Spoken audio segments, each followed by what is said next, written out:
What has caused more opposition to the LBI movement in its school, and to return to Shearer's article, was the LBI's insistence upon the older, traditional, if you will, ways to lead, teach, and confess the Lutheran confessions, as these are bound in the 1580 Book of Concord, in order to promulgate a distinct Lutheran specificity in a sea of North American Protestant indifference.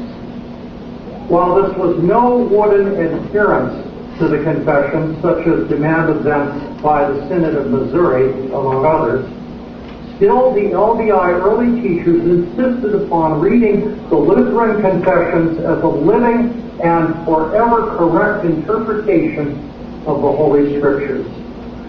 Shearer is correct in noting pietism is problematic. It's specific to identify the permeating legacies at this time of Karl Olaf Rosenius in Swedish America, or Hans Nielsen Hauge in Norwegian America, all of whom knew their Book of Concord, truly to understand the spiritual ethos that undergirded the LBI, especially in its first decade. The LBI and the Church. I now return to the period between August 30, 1918 and September 17, 1919. Not long after the four pastors prayed in August, word seemed to spread quickly throughout the Twin Cities that a Lutheran Bible Institute was contemplated. Shortly, dozens to hundreds of interested persons gathered to form a Lutheran Bible Institute Association. This was the corporate entity that shocked Samuel Miller by calling him to serve as dean. While some had thought that the LBI might be connected to the Augustana Synod, as Miller and the three other pastors who had prayed were of Augustana, all discerned quickly and communicated quickly that the LBI would be and would remain free of every Lutheran church body in order to serve people in them all. In 1921, Miller clarified this position by urging, quote, that we ought to grow naturally without being put in the straitjacket of synodical lines. Quote, adding, I pray that the school may be thoroughly Lutheran in doctrine and in spirit, and that God may attract to it Bible-loving Christians from all the Lutheran bodies. This did not sit well with other North American Lutheran bodies, particularly to varying degrees, the ones that were German in ancestry, and lumped together various forms of piety, that blend label of pietism that for them ought to be shunned always. But their real suspicion was over any free movement that operated without official ecclesiastical sanction and oversight.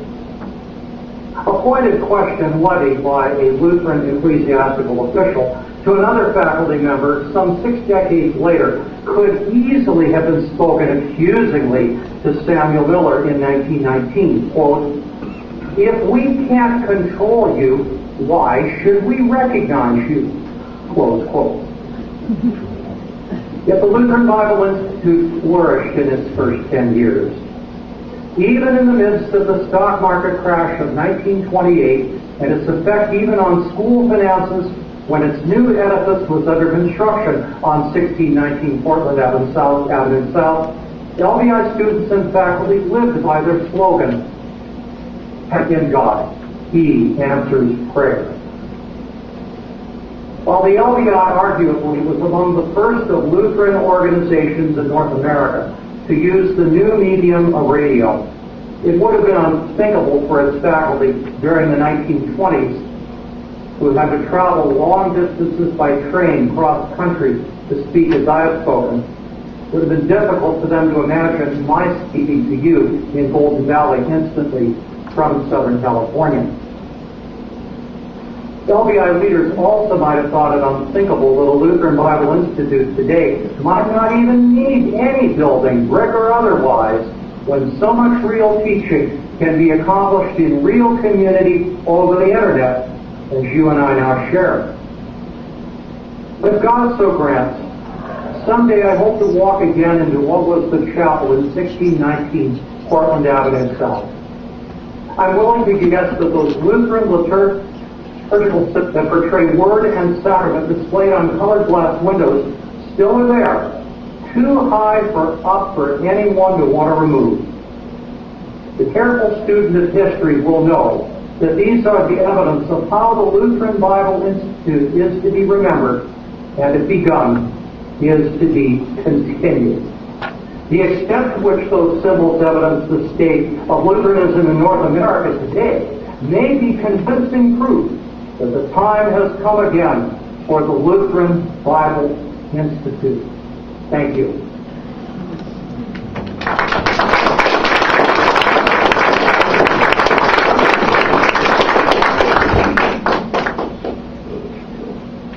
I thank all of you again for your consideration in my presenting the paper in this manner. Let me just put it this way. For me, right now, the combination of therapy are not a real good mixture. Okay? I said that I would speak roughly a half hour to allow for questions. Mr. Baldwin, if you have questions, Mr. Baldwin will speak them, and I will try to address them as best as I can. I understand that I have a 45-minute slot, but we did begin a couple of minutes late.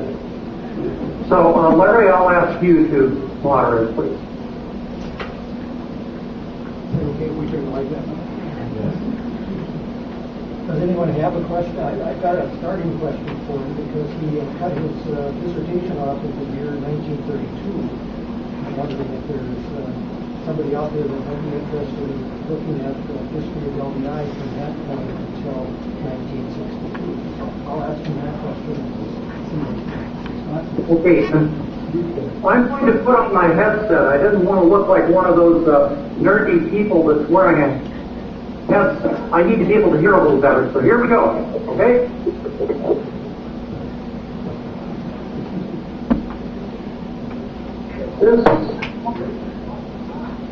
Folks, what did we ever do without all this technology?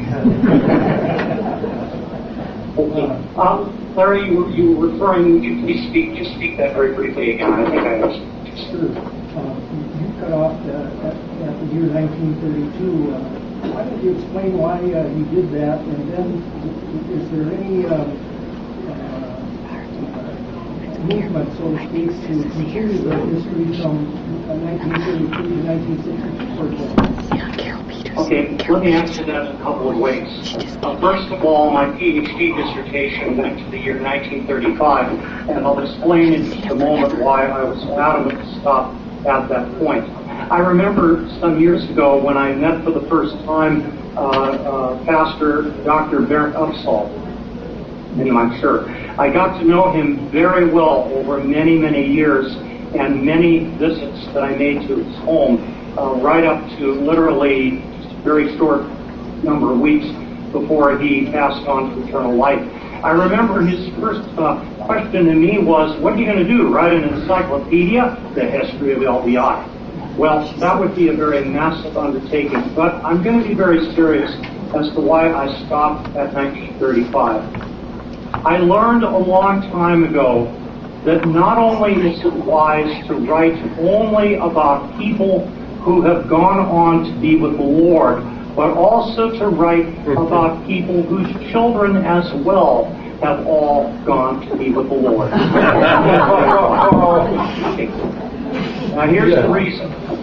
I don't need to say any more, but all of the LBI schools, not simply Minneapolis, the other schools that have begun as satellites, have been to varying degrees mired in controversy and hardship.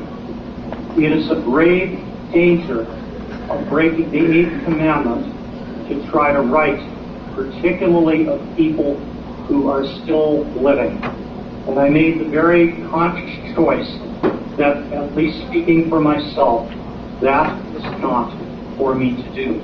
Now, I do have obviously some suggestions on some positive things. I don't know if any of you in the room ever knew Aletta Wall, who taught at LBI much later.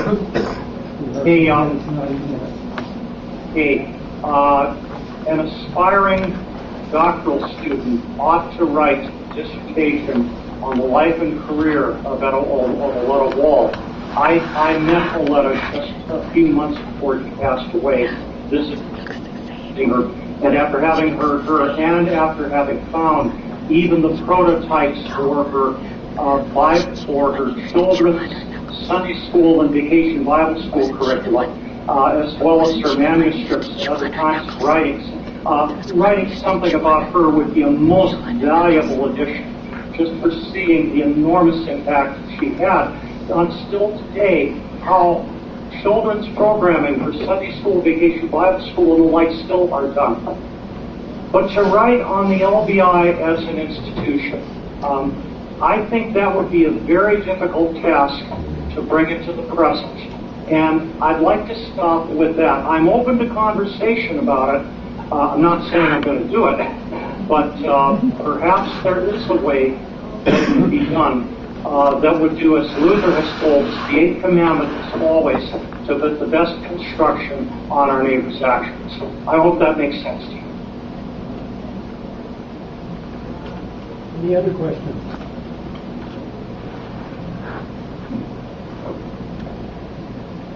I'd like if he'd discuss the relationship of the LBIs to the churches, to the Lutheran churches, and why in so many ways in the last 50 years of their existence they were not supported very well by the churches.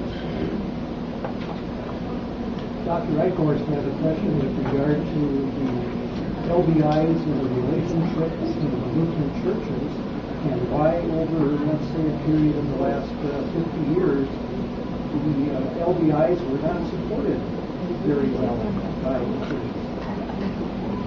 I'm going to give a couple of examples. First of all, the pre-1962 United Lutheran Church in America.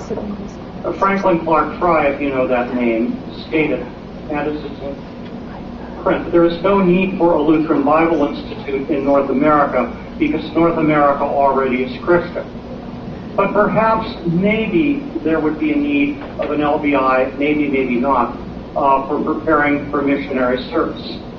So much for the United Lutheran Church in America. The pre-1960 former American Lutheran Church, though two faculty had served in the LBI, one of them, Will Clawwitter. Did any of you know him? Yes. He was the first Psalm of Life speaker. I knew him because he was in my church choir. But the former American Lutheran Church, a letter from its president in 1959, when President Upsall asked, how do we arrange a letter of call for a member of your denomination, the president of that former American Lutheran Church wrote back, we do not recognize the Lutheran Bible as a legitimate body. So much for the former American Lutheran Church.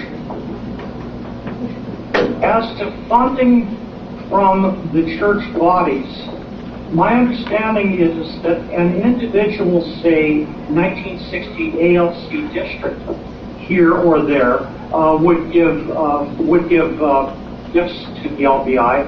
I know that when I served in the former ALC South Pacific District, the LBI always was in the budget, and there was always a report. But never, ever, at least to my knowledge, was there any kind